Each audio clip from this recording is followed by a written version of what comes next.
मेरे कुछ दोस्त ऐसे भी हैं जो अपनी ही दुनिया में रहते हैं। वह अपने शीर्ष नेताओं से कुछ प्रश्न भी नहीं कर पाते। जैसे बीजिंग ओलंपिक्स में आप चाइनीज प्रीमियर के साथ किस बात के लिए हाथ मिला रहे थे?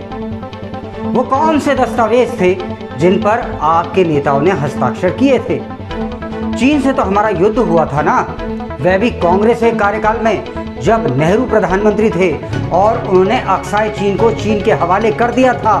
साथ ही अंग्रेजी में भी कहा था, my heart goes out for the people of Ladakh, but what can I do, not even a blade of grass grows over there. Rajiv Gandhi foundation में चाइना पैसे क्यों डाल रहा था? कोरोना काल में राजीव गांधी फाउंडेशन ने भारत की क्या मदद की? गालियां बकने के लिए उन्हें चाइनीज प्रीमियर जिनपिंग नहीं चाहिए, उन्हें तो भारतीय प्रधानमंत्री मोदी चाहिए। वो गालियां बकने के लिए भी शब्दकोश लाते हैं। उनकी नज़र में जहां जहां चरखा नहीं होता वे देश आज़ाद नहीं होते। उनके लिए तो बिना खड़क बिना ढाल आज़ादी आ गई थी, तथा झांसी की रानी, मंगल पांडे, चंद्रशेखर आज़ाद, भगत सिंह, सुखदेव, राजगुरु, शिवाजी ने कुछ किया ही नहीं था। वे तो सीना ठोक कर कहते हैं कि आज़ादी ने हमने दिलाई थी, जैसे बैंक में से जाकर लाए।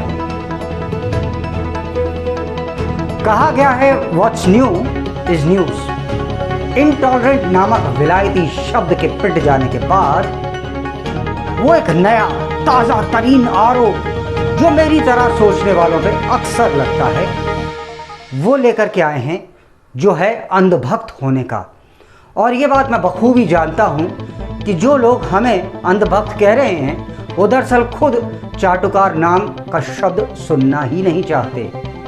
पूरा भारत यह बात जानता है कि उन्हें अंधभक्तों से कम चाटुकार नाम से ज़्यादा नफरत है। हाँ, पर इसमें कोई दो राय नहीं कि वो सच कहते हैं कि मैं अंधभक्त हूँ, पर मेरी अंधभक्ति मेरे राष्ट्र के प्रति है, किसी व्यक्ति विशेष या पार्टी के लिए नहीं।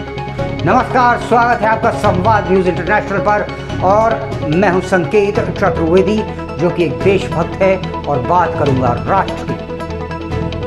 खैर, ये बात इंसाफ के तराजू पर कहीं नहीं ठहरती कि जब विभाजन के समय 21 लाख हिंदुओं का पाकिस्तान में कत्ल हुआ था, अनगिनत बलात्कार हुए थे, तब यहाँ से महात्मा जी मंदिरों में से अजान पढ़वा रहे थे।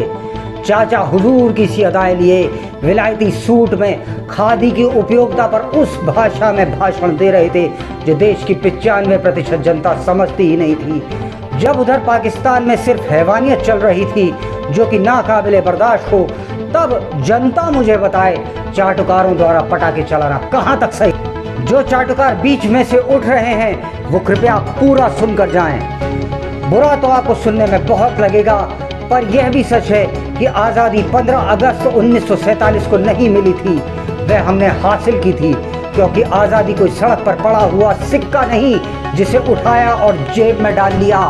तारीख थी अक्टूबर 21, 1943 की, जब नेताजी सुभाष चंद्र बोस के नेतृत्व में हमने आज़ादी हासिल की थी, और जिसे विश्व के कई बड़े देशों ने स्वीकार भी किया था, मगर कांग्रेस ने इस आज़ादी को नहीं स्वीकारा था। यहाँ प्रश्न उठता है कि क्या वह आज़ादी तभी मानते जब सत्ता की चाबी उनके हाथ में सौंपी जाती।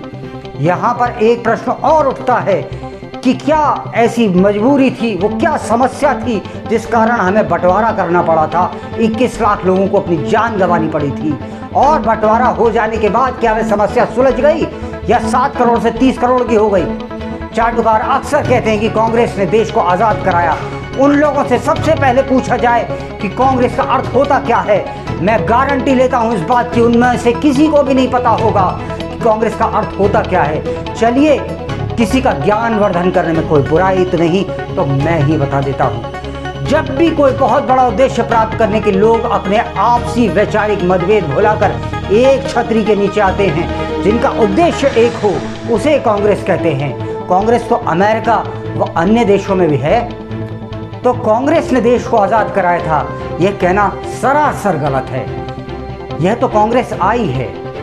खैर, आई तो अब गई हो। इस आई और गई के चक्कर में हमारा समय तो पूरा हो गया। जल्द मिलेंगे और सच्चाई सामने लाएंगे। आप लोगों के पास जो जानकारी हो वो हमें ज़रूर भेजिएगा, हम उसे भी दिखाएंगे।